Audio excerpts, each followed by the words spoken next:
height. The first question that was asked was, what is the special education teacher's role in supporting learning, improving, practicing, planning, and upholding professional expectations and ethics, and collaboratively advancing the profession? So the special education classroom teacher is responsible for upholding professional expectations and ethics for themselves and their entire classroom. While there are usually multiple paraprofessionals also working in a self-contained special education classroom, the classroom teacher is responsible for what goes on inside their classroom, and whatever happens in the classroom is a reflection of the teacher. Classroom teachers can uphold professional expectations and ethics themselves by being familiar enough with the ethics and expectations to lead by example, having high standards for themselves and for those that are helping to support the students inside their classroom. Planning and supporting learning takes on a completely different role as a special education teacher compared to what you might see in a grade level classroom. In special education, planning and learning goes off of IEPs and not grade level standards like you see in a general education classroom. Every student in a special education classroom needs their own individual lesson plans. They need differentiated instruction, and they need specially designed instruction based on the goals and the accommodations that are written into their IEPs. Classroom teachers in a special education classroom also need to plan for students making trips out to the general education environment. Maybe they need to go to the learning resource room to have their learning properly supported. When do these students need bathroom, toileting, or changing breaks throughout the day? What other hygiene things need to be addressed? What sensory breaks and supports do they need? Snack time, additional time for transitions, and different transitions are going to need different amounts of time. And then also supports for special events in the school, like going to an assembly or going on field trips. There's never-ending opportunities to plan and support learning. Special education students are not textbook children. Every student is unique, and that's a big reason why people get into special education. And truly the best way to learn how to be a special education teacher is by doing the job. And it's all through trial and error, or to practice and improve.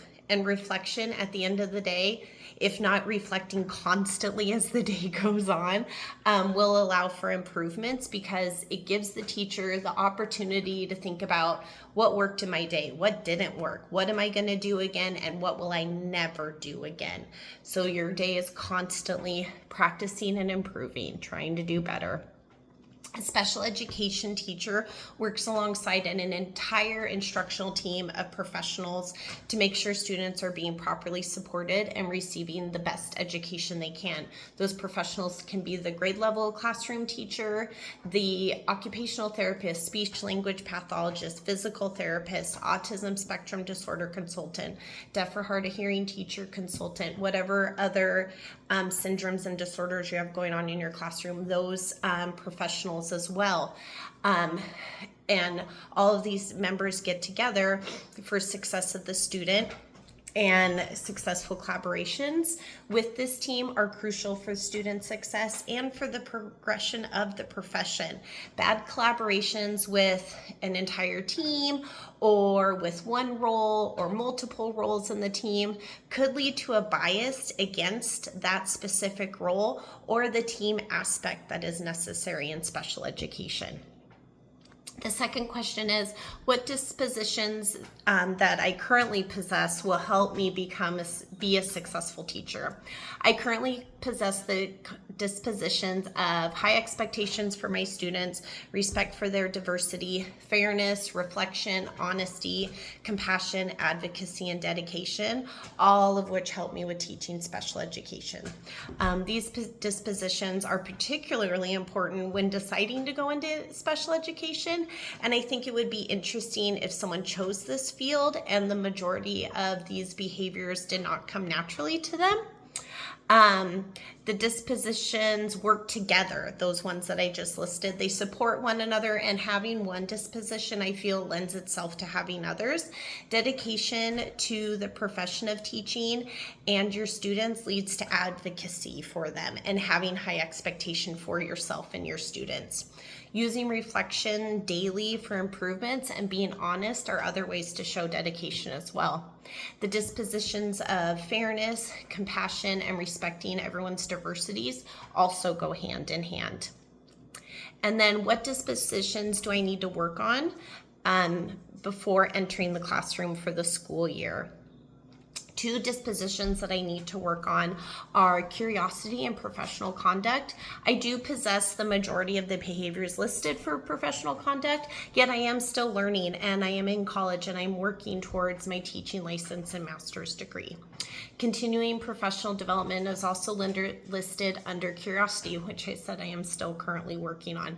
I believe that curiosity comes with time in the profession and being comfortable enough with all the basics to explore beyond those and to get curious.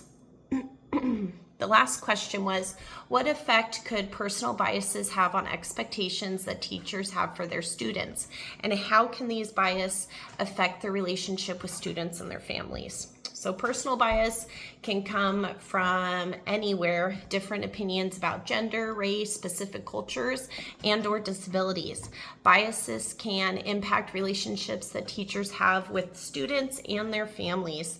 Bias can have a negative impact on Bias having a negative impact on a relationship with a family could look like making less of an effort to reach out for meetings, parent-teacher conferences, or not having materials translated for parents going into a meeting, or not having an interpreter provided, and not going the extra effort like you would for a different parent. It can also lead to teachers having different or lower expectations for their students than they do for others. This could cause a teacher to write less rigorous goals for a student by underestimating their abilities, which would lead to a student receiving less of an education.